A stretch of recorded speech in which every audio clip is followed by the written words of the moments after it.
ezomthetho noqweqwe lommeli uMpumelelo Zikalala uyizwi lomzansi njalo ngolwesibili oyigcinele ngekuseni hlala noMpumelelo Zikalala uthole ulwazi olunzulu ngezomthetho uyizwi lomzansi oluthola ku-98.0 FM Mpumelelo Zikalala uyizwi lomzansi. Akubingelele mlaleli awalakho leli la sobezikhuluma khona indaba ayithinta umthetho kuphela 13 minutes past 8 stisho kusona 98.0 izilo mzansi uhlelo ezomthetho noMpumelelo kaZikalala. Discussana namhlanje kulesibili sibheka indaba yabaMmeli nokuyiphatha kwabo nendlela efanele basebenze ngayo. Kodwa ngifuna ukuconcentrate kakhulu kulama insurance esike siwathathe sithi abantu bazosimela mase sisenkingeni. Umuntu athi angifuni ukukusha amagama athi mina nginomuntu wami mina uwise wakasibanibani ozonginikeza lento engiyifunayo mase ngidinga ummeli ozokuthi akabe khona. Ke sibheke lento ukuthi isebenza kanjani ngoba ikisifaka enkingeni ngokuhamba kwesikhathi.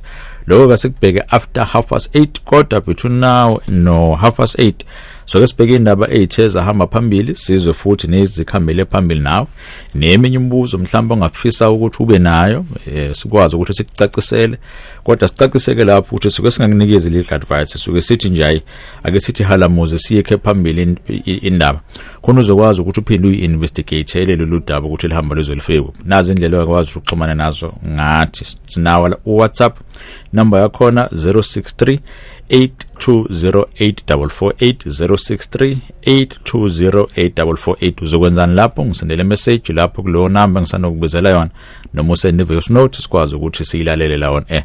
Asikhumbuleke mase sende voice note vele uhlale nje udabeni ungachaza izinto eziningi kakhulu wenza sure futhi ukuthi ku background yakho uthe ukucisha khona sokwazi ukulalela ukuthi yini kahle kahle ufuna ukuthi uyisho nama message yakho futhi by the way sokwazi ukuthi siphinde siwakhulume noma siwafune live on air sikuphendule futhi einkingeni zakho noma mhlambe imibuzo ongenzeka ukuthi unayo. Kanti futhi number se studio ikhona yona ehamba kanje Sithinta njengamanje Shayela ucingo ku 060 480 7164 060 480 7164. Singakhohlwa kanjani lapha ku social media Facebook khona nakhona page lethu ezomthetho noMpumelelo kaZikalala.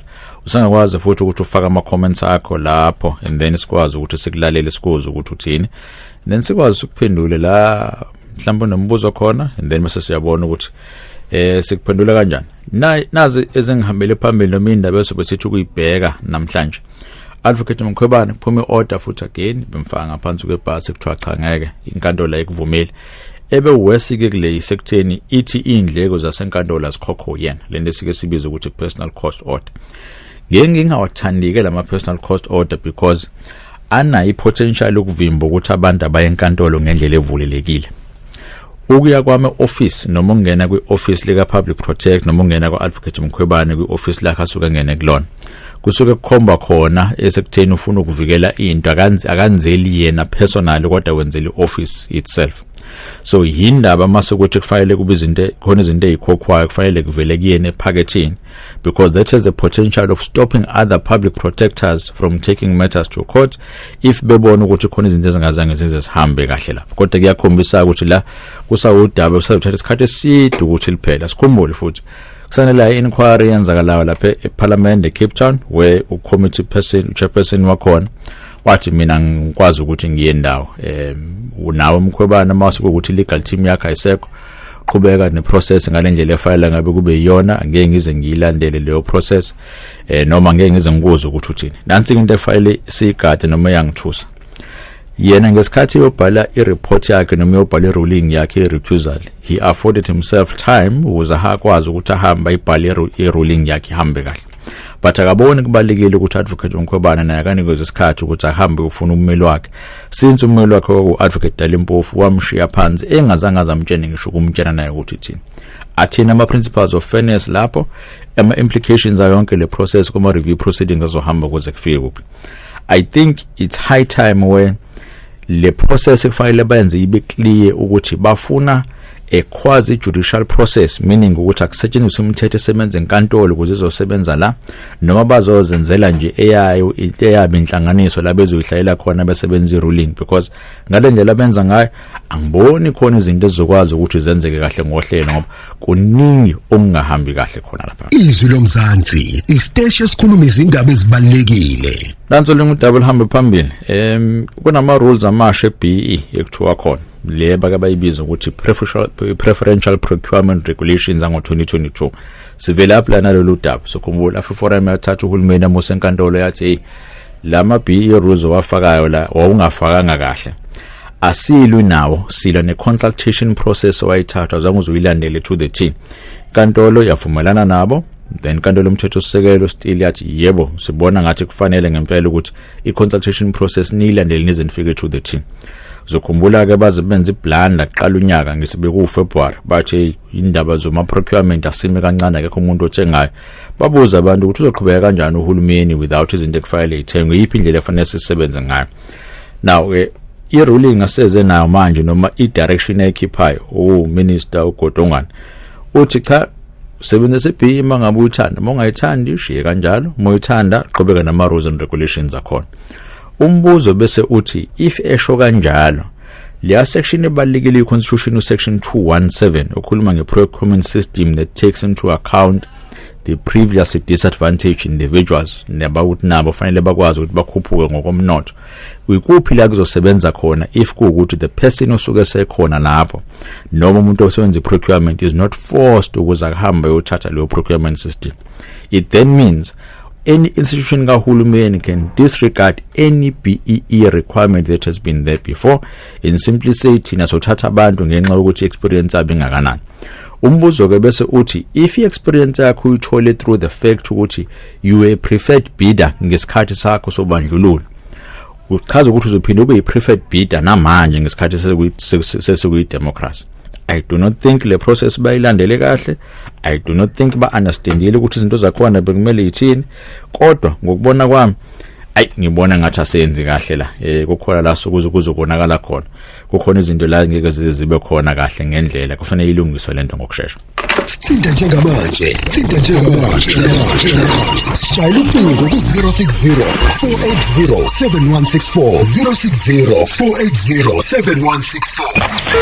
7164. Nangu sibuza lapho ku WhatsApp uthi unjani Mpumelelo, ngisacela ukubuza usizo ngalithola kuphi if ngifuna ukubheka izimali zefa ezabhaliswa ngo-2014 kuthule kuze kuzobe manje. Inkinga ke le ukuthi kungafanele sicheck ukuthi zibhaliswe kuphi yezani lezo imali ezazikhona. Ngiyazi ukuthi akhona amanye ama-claims akaba khona through Land Affairs, kodwa for i-GPF Government Employees Pension Fund kunohlo labantu abahleze bebhaliwe njalo lapha kuthiwa siyabadinga khona sokwazi ukuthi isiclaim. So mona idat akungene ku-website yakhona noma unomuntu wakwasebenza kahulumeni ungene ku-website yakhona ukucheck nje ukuthi akuvini nawe umuntu wakini ebaleka lapho khona uzokwazi ukuthi uyoyiclaima yonke le process. Uyigade kodwa mase uyiclaima ngoba ngenze ngesinye isikhathi kufanele kuqale kubhekwe even estate yakhe kucheck ukuthi yonke into ihamba ngohlelweni. Mase kucheck estate office lika master lisebenzayo lapho na kulandelwa konke ama regulations, ungamshiye ummeli ngaphandle khona uzokwazi ukuthi akakuchazele yonke le process ukuthi isebenza kanjani, ungayithuli ususenkingeni ngokuhamba kwesikhathi. Ake ngiphinde ngiphuthume ngala. Sanibona Zikalala, ngicela ukubuza ukuthi if umuntu ehlele endlini yami engarenti for 5 months bese ethi last Sunday uzofaka 1000 rand angayifaka intambama ngayakhona ngalahla izimpahla zakhe eminyango, bese ethi ngivulela icala izinto zakhe zilimele ezinye zilahlekile, likhona inicala mina ngicabanga ukuthi angakuthathela lona mangabe kweletu 5200. Yes, likhona. So khumbula ukuthi into ke sifuna umthetho sokuthi musu kuyithathela umthetho ngezandla, landela ama rules and processes that are there. Ngesikhathi ngingena navumelana ukuthi nizokhokelana malini makuwukuthi umuntu akasakhokhi kunemigomo nemibandela ekufanele uyilandele ukuze yonke into ihambe ngohlelo. Zikhona inkantolo, zikhona rental tribunal yenziwe uhulumeni oKwaZulu Natal ka Department of Housing noma Human Settlement manje ezayidalela ukuthi isolve zonke lezo iprocess ngalendlela oyibeka ngayo. if usuzofika uthatha impahla zomuntu usuzise eminyango bese ziyalimala lokho kulimala kwazo lokho kuntshontsha kwazo kuzobe sekubala kuwena akuthathi ngokudinwa le ithathu ngokomthetho khona yonke into izohamba kahle nansi ke solution kodwa ke engabuye ngisuggest thindana naye umuntu lo enilwa naye noma ningaboni naye ngasolinye bese niyahlala phansi niyikhuluma indaba yeni ukuthi nizokhokhelana kanjani ukuze yonke into bese ihamba ngohlelo kodwa ekukhokhelaneni kwenu ngoba niyabona ukuthi anikwazi ukuhlalelana nobabili enye into engabuye ni explore ake nicheck ukuthi makuthiwa umuntu useyahamba manje uyohlala kwenye indawo iyiphi indlela enizokwazi ukuthi nenze ngayo ngoba niyabona ukuthi hayi engathi niyinkunzi ezimbili engeke kwazi ukuhlalelana nesibani soda ngiyabingelela Mkhize ukhuluma nozazo wasitholela Mkhize wathinta udaba lwale inkampani kwabaMmeli sikhokhelayo kodwa manje Mkhize inkinga isukile leni cishe ifana nomasingcwabisane ukuthi uye ushonelwe ungenamali nalana ke sikhokhela le nkampani nje ngoba usuku usaba ukuthi ngizofika isimo sokuthi mhlambe ngiyaboshwa anginayo imali ecash mazi bese sithembela kuzona ke lezi nkampani esikhokhelayo ukuthi ziyosimela kodwa nami angiyithandi kahle le ndaba yabo angiyizwa kahle kodwa ke umuntu wayithi ngena kule nto ngoba asihlezi sinemali ecash hayi sengiyolawela emsazweni qinisele impela and ile ngifuna sikhuluma ngoba ngisuke understand ukuthi abantu basuke bevela kuphi kodwa inkinga la iba khona iba sekutheni mozo bususayina le contract ungazange uzoyifunde kahle ukuthi ithini ila usuyifaka khona ngaphansi kwebhasi ngoba wena uzoyitshela ukuthi uvikelekile kanti awuvikelekanga uyitshela ukuthi uzoba nayo ummeli kanti akho ummeli uzokwazi ukuthi umthole ngenxa ukuthi ama terms and conditions alezi inkampani okukhulunywa ngazo akayenzi lento wena osuke ufuna ukuthi akube yiyona so at the end of the day kufanele ucheck ukuthi kungabe uthathe into ezokwazi ukuthi kusize noma ezokwazi ukusave idingo zakho angiphuthume ngeke ngala ku WhatsApp uthi Mr. Zikalala sawubona cela ukubuza ukuthi ngangisiza yini kuyenkantolo ngiyocela ukuthi kube yiyo ezongiphoqela ubaba wami ukuthi senze ulubofuzo okay ngiyacabanga ukuthi njengoba ngikhole ngibize sibongo engasithiwa umama okay sengiyaunderstand ukuthi uthini okay naye process yakho if kuukuthi ufuna ukumfosela ukuthi kube khona usiko azokwenzela lona lo process engathatha isikhathi eside and I don't think engakwazi ukuthi succeed enkantolo usually libofuzo lenzele sekutheni kwazi ukuprove ukuthi ingane yakho and then bese uyaphoqa ukuthi hambe uyondla ukondla kwakho constitution ithi yonke ingane kufanele iyondliwe maintenance act nakhona isho ndicishe ifana so makuwukuthi ufuna any other process ekufanele uyenze other than that then it remains a problem ngeke izikwazi ukuthi yenzeke kahle leyo process so mhlawumbe ngayo under the disguise ukuthi ufuna iprocess le ye maintenance but I do not think uzokwazi to succeed for other reason than a maintenance usezweni sawubona Zikalala sawubona ninjani mhlanusho njani baba siphelile mic yakho siyaphila cha baba ngicela ukubuza la ngicela ungazisho kodwa ke isibongo kancane uma kunesimo somuntu osewadlula emhlabeni nawo ngifuna ukuchecka la ekutheneni uyenzeka imali ukuthi ilapse la isatholakala esuke ivela kwesiphi isikhungo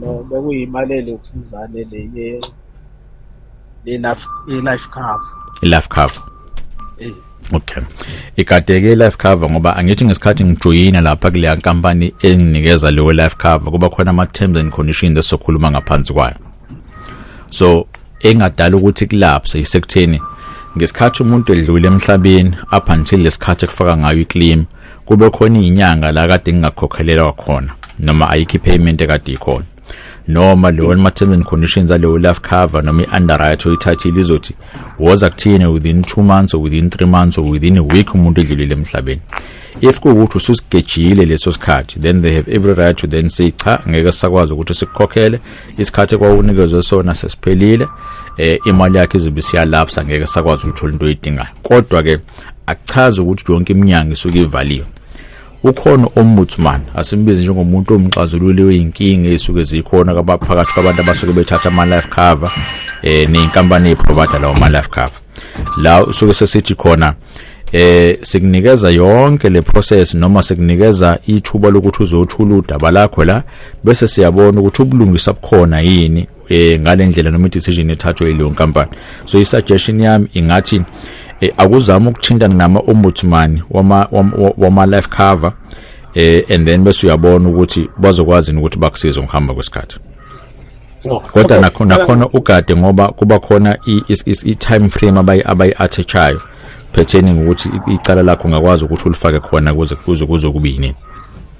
Okay, ngicela ukubuza lokho ngoba ngokwabo laba kuleyo nkampani le yaba nelokhuzana nama-forms okufuneka agcwaliswa wonke lama forms then base bethi asilinde ucingo labo then emva kwalokho ucingo labuya wabuya imessage esiqhamuka kaSARS manje ethi akulethwe ama details alo sadlula bona base bethi imali freezile ngokwazi kwami engazi ukuthi imali mayifreezile vele iya freezer even nami mangidlula manje izo freezer vele so mase bethi freeze ukufreeza kusho ukuthi ngeke nisatholakala noma kusuke kunenye indlela abasuke beyifuna okay masufaka uSARS egadaka kuyenzeka ngesikhathi uSARS uzothi any type of payment ezodlula of which ama details akhona bekufayile imali yezikalala sifuna uqala sibheke ukuthi uzikalala ubesikweleta yini thina sinyengo SARS isikweleti esingaphelile leso noma ngabe kuthiwa usudlulile emhlabeni noma kuthiwa ijudgment yakho ithathiwe stays live for 30 years.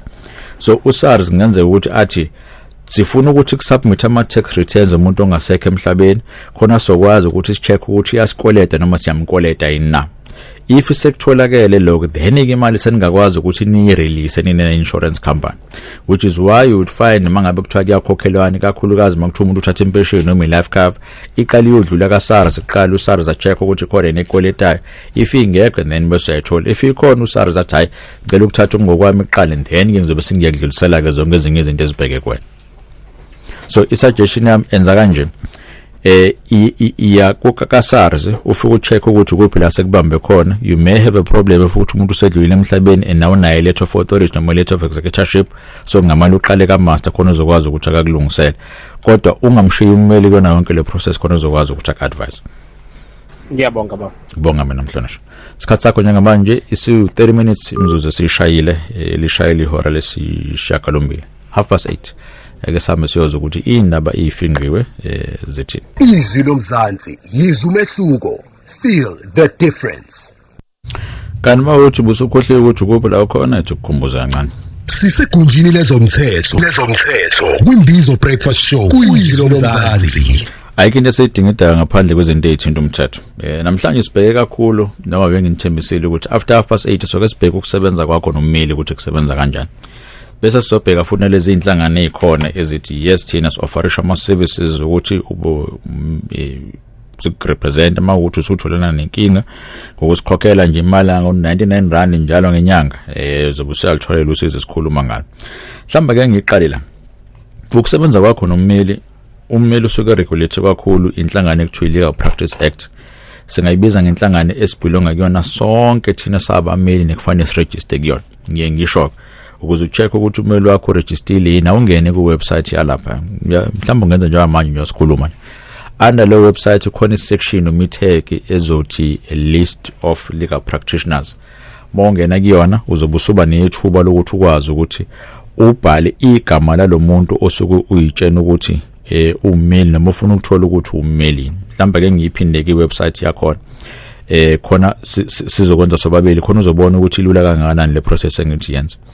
So once wafika ku website yakhona ithi lpc.org.za kuba khona itag ithi list of legal practitioners ijwayele ukuvela lapha phezulu nje. Mase uthephe kuyona izobe sithi okay akubhali igama lomuntu esikhuluma ngaye khona sobona ukuthi ukhona yini ohlwini labantu ekuthiwa bakhona bese ithi search bese uyabhala ke lapho ukuthi ngifuna abani mina ngifuna uzikalala.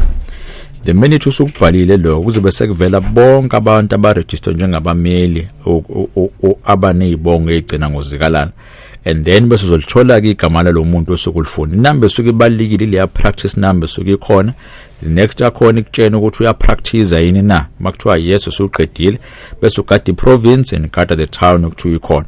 Motive you member izobe siyachazela nanokuthi okay ikuphi la ekhona iphi inkampani abaMmeli ayisebenzelana. Now lapho sokusafe ukuthi umuntu engage again from now on, umuntu ozothi mangabe kuthiwa wenza mistake then usiyakwazi ukuthi kube khona inhlawulo uzokwazi ukuthi uhlawule ngayo noma kuhlawulele noma kunxephezele ngayo.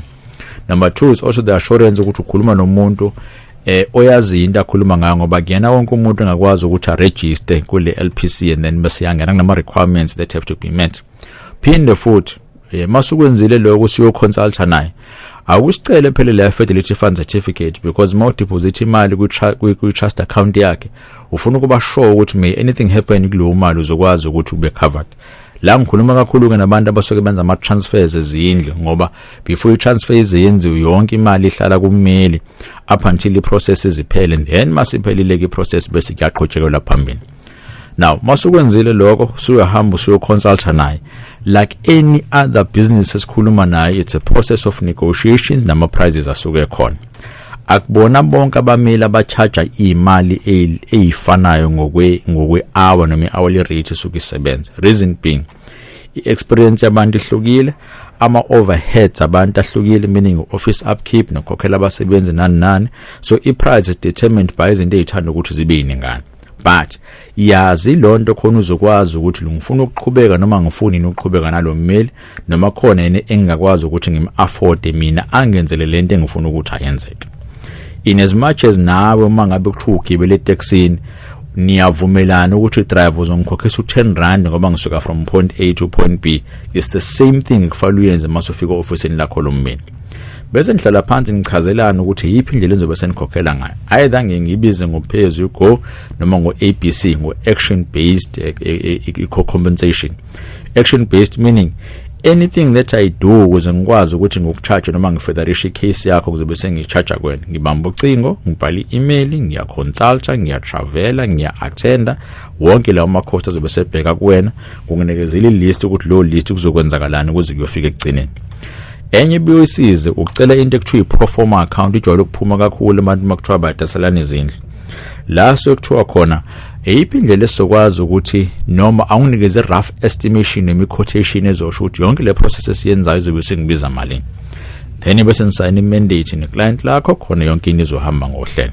So that's the ordinary process ejwayele ukuthi yenzeke. There are other ways okukhokhelana ebabiza ngama contingency agreement noma ama contingency fees.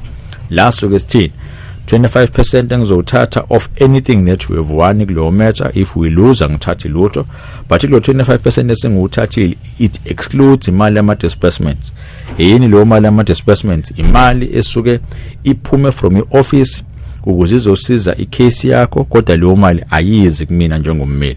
Ifana nani le methe RF nekhanje kuyobona udokotela sidinga report ya dokotela, udokotela athi report yakhe because lo dokotela neurosurgeon noma specialist ucela u30,000 abesethi ngeke ukunikeze leyo report u30,000 ungekho. Ummeli most of the time uzoyikhipha lo mali and then bese uzoyiclaim ekugcineni mase kuthiwa i-case eniwinile. Ile kufanele uyigadeke ngoba kuyenzeka ngesinye isikhathi uthola ukuthi abantu bazocomplain abathi ummeli wavela wayithatha yonke imali engangiyo ekakuthiwa siyiwinile lapha ngagcina ngingasalanga nalutho noma ngisele nemali encane. Cela phela breakdown kuyona ezokukhombisa ukuthi sifike kanjani kule amount esifike kuyona. Now kunabantu abake bathi ba offer insurance bayibize nge-legal insurance, kade igama ke. It's just legal insurance, simply means that. So they are basically saying in instances la khona usudinga ummeli ngizobe sengiyahamba mina bese ngiyamkhokhela lo ummeli. Kulama contract akasayinwe ngiqala ukuyifunda ngiyifundisisa kahle ngathwala izandla ekhanda ukubona the amount of exclusions abawabhekele kuyona. So bathini sokhokhela kona konke okunye kodwa lokho esik-exclude noma lokho esikubhalela ngeke sikhokhele kuyona. And into engithusa kakhulu ukuthi lo abathi bazoku-exclude abakhokheli ikona ukubaluleka kakhulu nokubiza kakhulu mase kuwukuthi kufanele bekhona icase ehamba yongena enkantolo noma investigate. So you would hear amagama afana no uncontested divorce. I-divorce mhlambe 90% of the time before ingabe contested iqala kuliwa, and then ngokuhamba kwesikhathi bagcina ama-parties esebonile ukuthi ayingeka ke sibone usihlanganisa kanjani amakhanda, kwavele sekuphelile phakathi kwamnaba sibone lezi zinto sihlukanisa kanjani uphila impilo yakho nami ngiphile yakho. Most of the time kuzoba khona ama negotiations azoba khona. So if kuwukuthi wena insurance yakho yaka legal icover only into is uncontested, gada because they won't pay lapho. Abanye baze bakhethele even abameli ozobasebenzisa ukuthi ubani nabo bameli ozobasebenzisa. Kade ke nakhona ngoba uzobe usuyitshelile ukuthi cha mina ngifuna ukumele uzikalala. Insurance company yakho bese cha uzikalala ke yona part of i-network yethu. Nathi singesikwazi ukungena as part of law network ngenxa ukuthi ama prices asuke bewacharge noma mhlambe abasuke bethi bazowakhokhela are not enough ukcover ama overheads of umsebenzi usukungenile lapho ngaleso sikhathi. So we'd find ukuthi bona bazothi hayi thina sikhipha imali engango 150 for i-pay attendance. Uthola ukuthi kuthini attendance yakho is about 3000 rands. Now kunomehluko omkhulu ke lapho odala ukuthi sithi asikwazi ukuyithatha leyo process kuyaphambili. La ngiyakhona ngale process ngithi noma into engifuna siyifunde sabalaleli bezwe lomzansi ukuthi asingajatshuliswa ukuthi singene kwinto ye-legal insurance kuphela. Kodwa asijatshuliswe into yokuthi le insurance engiyithathile which is illegal insurance izokwazi ukuthi inginikeze lento engiyifunayo ngokuhamba kwesikhathi, izokwazi ukuthi ngiprotect ngendlela efanele ukuthi ngiprotect ngayo. Asijatshuliswe into ethi ngesikhathi ngikhuluma nommeli ngiyakwazi ukuthi ngibe ne relationship naye kwenzela ukuthi izinto ngiyibambe zingakokonakali, ngingamdinga ummeli ukuthi angilole enkantolo kodwa ngimdinga ummeli ukuthi angiadvise ukuthi izinto zenzeka kanjani. Now anything isuke yinhle izoba inkulu and last isikhathi eside needs planning, which is why makuthiwa siyahamba siya kwakhe umuzi kuyaplana lapha kuthiwa hey uzoma kanjani lo muzi wethu, kube khona foundation uzoba khona ama servitude adwetshwe uzodwetshela nokuthi ugesi makuthiwa uyangena uzohamba uzofike kuphi. That's why nawe into nisuke zi life changing ngokuhamba kosuku kuyedingakala ukuthi bona ukuthi izinto zakho zenza kanjani khona yonke into yakho izohamba ngohlelo ungayithuli ususenkingeni ngokuhamba kwesikhathi. Ilolu daba ngifuna ukuthi ake silibheke namhlanje silibone ukuthi lesithatha lesibeka kuphi. Ngakwazi ukuthi ngamukele ukuphawula kwakho nama questions engasube nawo sikwazi ukuthi silidingide nako la uzosithola khona. Sithinta njengamanje sishayela ucingo ku 060 480 7164 060 480 7164. Kanti nakhona futhi ku WhatsApp ungakwazi ukuthi usithole inamba yethu ya WhatsApp ithi 063 820 8448 063 820 8448. Ungasanela imiyalezo phini usanele futhi nama voice notes esokwazi ukuthi usiwalelele khona la emoyeni. Na Facebook sikhona njalo ezomthetho noMpumelelo kazikalala khona sokwazi ukuthi size ukuthi ukuphawula kwakho kuthina. Ake ngiphuthume ngiye ngala usezweni sawubona. Okay, hayi ngiyacabanga ukuthi uzobuya khona manje umlaleli. Nangu usanele SMS uthi ngiyabingelela amasezikala ngicela ukubuza ngicela iseluleko somthetho sifikelwa abantu netatelo lomuzo wasekhaya libiza bona kodwa singazange sibhalise RDP house kodwa yakhiwe ibiza labantu abafike netitela manje bathi siphume endlini bazofika namaphoyisa balethi notice ngifuna ukuphisana nabo ngomthetho kusho ukuthi babhalise RDP house ngenamba yasekhaya ngiyipensioner nginawo amandla ummeli then bese shiya inombolo yakhe. Okay, asenze kanjena ke into kufanele uyigade la once kuba khona izinto ze RDP xhumana nomasipala noma uxhumana neDepartment of Housing wena uzobe siyakuchazela ukuthi process le registration ukuze kufike phambili yahamba yaze yafika kuphi ngenxa yokuthi ungathola ukuthi even kwa ikhansela obhalise ngaphansi kwalo noma kwakuyilona elalingamela ukuthathwa kwalama processes alisekho noma selishintshile. Enye into engayisuggest mokhala ukuthi engathi imali engathi akuhle kahle thina no legal aid uzokwazi ukuthi ukusize ngoba uyakwazi ukuthi ukumele wona even kuma matters asuke thinta ucivil awudingi ukuthi ubakhokhele kuba khona inhlawulo zobanikeza yona. Nansi ngendlela ozophinde kusiza ngayo legal aid mangabuya kubona bazokunikeza advice nami ebengakwazi ukuthi ngikunikeze yona and then bese beyabona ukuthi udaba lakho balisiza kanjani ukuthi le phambili kodwa bagcinike lapho indlela zokuthintana nabo seza improve kakhulu and bayakwazi nokuthi uzobasenele SMS noma senele call back and then bona bazobe sebebuyela kuwena. Now ithi ngokunikeza inamba zabo khona izoshesha lento inamba yabo mofuna ngocingo la ka Telkom ngeke baze bakucharge ithi 0800 110 110 ngiphinde futhi 0800 110 110 Monday to Friday qala ngo7 kuze kushawa 5 uzokwazi ukuthi ubathole noma basinilo call back ku 079 835 7179 079 835 7179 send a call back njalo bazalwane and then bona bazobe sebebuyela kwena usezweni sawubona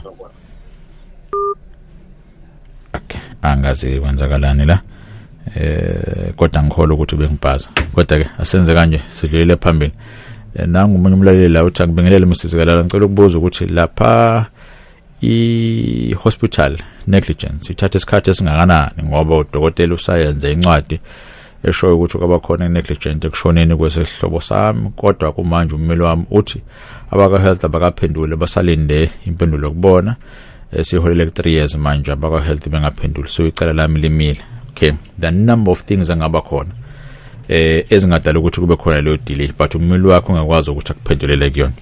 Enye into ekufanele ubuye igada when it comes to i-claim yomuntu osuke esedlulile emhlabeni usuke uclaimela kahle ukuthi ube kusupporta noma ilento sibiza ukuthi loss of support noma indleko ezithathiwe ngesikhathi esencwatshwa. Okunye nokunye kube kusabala ungathola ukuthi kunamanye ama requirements asashorta from the side of ummeli angakwazi ukuthi athathe udaba lesephambili but there are ways and means of ukufaka ama time frames ezintweni ezisuke idinga enkantolo ukuze ungayitholi usenkingeni ngokuhamba kwesikhathi. Ngiphuthume ngize ngala sezweni sawubona babuzekala kanjani ngiphile njani mhlonishwa siyaphila Zikalala ukhuluma noMpumelelo futhi ula ePainttown. Yebo angazi baba noma bengabuza mhlawumbe ngifisa ukubuza mayelana nalento ye-BEE lekade uyisho ngoba ugodongwane nami ngeke ngayizwa kancane mhlawumbe ngabe sengiphume eceleni kulungile ngayibuza ba. Yebo ngicela ukubuza ukuthi baba lana ngoba kunabantu abaningi kahle kade bebenefita ngendaba ye-BEE ngesimo sokuthi ke babencishekile emathubeni phambilini ukuthi manje njengoba isimo sesikanjena khona abantu engicathi kuyimanje barana amakhampani nabelungu through indaba ukuthi abelungu kade kufanele bebafake mhlawumbe besebenzisane nabo ngesimo sokuthi bafuna le ndaba yo-BBBEE yo level 1 ukuthi ke kungabe manje isimo mesesikanjena bazothinteka yini manje bona nanokuthi futhi ogcina nje umbuzo ukuthi ke manje ke mase kuthiwa sesiyofuna umsebenzi kungaba mhlawumbe okahulumeni noma umuphi nje umsebenzi labantu labade benamathubana ngaphambilini sengisho abamhlophe sekungenzeka manje ukuthi sigcine sibanga nabo ngendlela evulelekile kungabe kusabuka njengasekuqaleni ukuthi kubekwa abade benganalo ithuba kuqala ibona ababekwa phambili emsebenzini mhlawumbe. Uyabona nje ile problem ekhona nenkinga edalwe lesi statement esishushu lichaza kahle because that means ukuthi zonke izinto ezikade zikhona ekade ezibhekelene sekutheni kube khona inqubekela phambili yomuntu omnyama by virtue ukuthi wayecindezelekile ezikhathini ezidlule ayisekho noma ise at the discretion of leyo entity sokufuna procurement. So umasipala weTheku will decide ukuthi okay le project sayifuna preferential procurement kule project asiyifuni. It simply ends there abasekho forced as they were before. And abantu abangayi-understand ukuthi BE ayisho ukuthi sigene ngasemalini kuphela izibuza nanokuthi i-skills spend sakho abantu bafundisayo on a daily basis ama skills more develop uyakuphi makuthiwa uyothenga ama raw materials akho as an entity wathenga kuphi ubani labo bantu ozokwazi ukuthi bahlomulise at the end of the day. So it was never a process of saying ukuthi umuntu uzovuka sekuthusa no 60% in kwi stake kule nkampani and then you're able to make money as izinto ihamba. In fact abantu abavuka kunjalo bahle nezikweletu namhlanje because they were sold ama shares einkampanini ezigcina ezingasayenza inzuzo noma they were sold ama shares einkampanini ezayivele seyizowa kugcina izinto zakhona zingasahambanga kahle. So kuningi kahle ukwenzakalile nokudala kube nenkinga nendlela izinto ezizona ngenxa ukuthi kukhona le process singazange seyilandele sezifike emuva na. And into eyinkinga kakhulu ukuthi i-constitution yethu which is very clear sekutheni fanele kwenzakaleni mase kuzo ku-procurement ithi section 217 when an organ of state in national, provincial and local sphere of government or any other institutions balama SOEs lab contracts for goods and services must do so must in accordance with a system which is fair, equitable, transparent, competitive and cost effective. And then bese beyasho ukuthi it does not prevent the organs of state institution referred to in subsection 1 from implementing e-procurement policy providing for categories of preference in the allocation of contracts and the protection and advancement of persons or categories of persons disadvantaged by unfair discrimination. Now you've got a whole department and a whole minister ohlala phansi athi ukuze mina ngikwazi ukulwa noma ngenze sure ukuthi lento ihamba ngohlelo ngizothi preferential system must be discretionary. Ayimnikezi power ukuthi akenze njalo. Sizweni sawubona? Hello. Yebo mfethu. Ninjani ba? Laphi. Sephilile iflow yakho. Bento phela ukubuza nje. Ukuthi kuyokwenzeka yini ummeli adeleyise i-claim yakho? Because uyengaclaima ka so ummeli wadeleyisa isiqediwe process yonke uma ngifika kuyena into angitshela yona wangitshela ukuthi ifile ayikho e-office isasebenza ngayo and ngikulandelela-ke nami-ke nozama ukutshontsha lapha nalapha ngaya khona ka-ref mangifika khona bangivezela but ummeli wakho unesikhathi esi-3 weeks yaqeda uclaim wakho and then yakhokhela kusho ukuthi ihlele kuyena shona kuyena uhambe uyifuna ungayini so angazi nami ukuthi into edala leyo nto noma mhlawumbe ufike into ufuna ukuyiva ngoba lento iyangiphatha kambi because umuntu esasambe naye yekoclaima because afike accident edeki bagcina engasatholakali ngenxa yokuthi waduba washintsha nenamba wamina ngangaba ngisakwazi ukuthi ngibale okuthi imali yakhe yagcina ihlokene ummeli. Yabona ngendlela yokuchaza ngayo ummeli phela sikhumbule eyakhe imali kusuke kuzobelwa 25% akwazi ukuthatha imali engeyona yakhe. So file enza ngazo zonke indlela ukuthi akwazi ukumthola lo muntu nawe bese yakwazi ukuthi akukhokhela. Asikho isidingo sokuthi akayigcina imali yakhe ihleli ngakuyena wena usuyitholile confirmation ukuthi ayibe khona. Kade-ke la ngoba uzoba it's a race against time. Wenzela ukuthi ikwazi ukuthi imali uyithole ngokusheshsha then ubusuqedile. Mhlawumbe ungaqala kuyena bese uthi mmeli sengibeka RF uthi wena wakhokhelwa ngicela unginikeze ngokwami but before unginikeze ngokwami ngicela unginikeze i-statement esi-detailed ukuthi kahle kahle sikhokhelene kanjani kuyona yonke le process noma ngabe kuthiwa 25% le besikhuluma ngawo ngoba ngifuna ukwazi ama-disbursements mawathatha ukuthi wathathele kuphi bese unginikeza thina sibize ngama-voucher kodwa kuthiwa ama-receipt eshoyo ukuthi hayi ngikhokhela udokotela kwabiza imali engaka yonke into iyahamba kanje.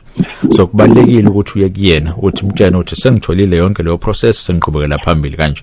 If kuukuthi anizwani khona i-LPC le bengiyichaza ekuqaleni Legal Practice Council isikhungo noma ibody which eregulate abaMmeli nokusebenza kwawo thintana nayo ngokusheshsha khona uzokwazi ukuthi kunikeze ubulungiswa. Yebo. Kubonga mina kakhulu ba. Ngithathe leli thuba ngibonge kakhulu ukuthi usiphe indlebe namhlanje usinikeze ithuba lokuthi sikwazi ukuzochaza kabanzi ngezindaba ezithinta umthetho nokuthi umthetho usebenza kanjani. Asikhumbule ukuze uyithande yonke into yakhe hambe ngohlelo thina noMpumelelo ngokusheshsha ungayitholi usesenkingeni. Khumbula ukuthanda laba abakuthandayo nawe bese uyithanda kakhulu kunakuqala. Mina sobonana nawe next week ngoLesibili mangabe inkosi ingangenzanga njalo ngelotho kodwa mangabe ingenzile futhi ngiyophinde ngibuye.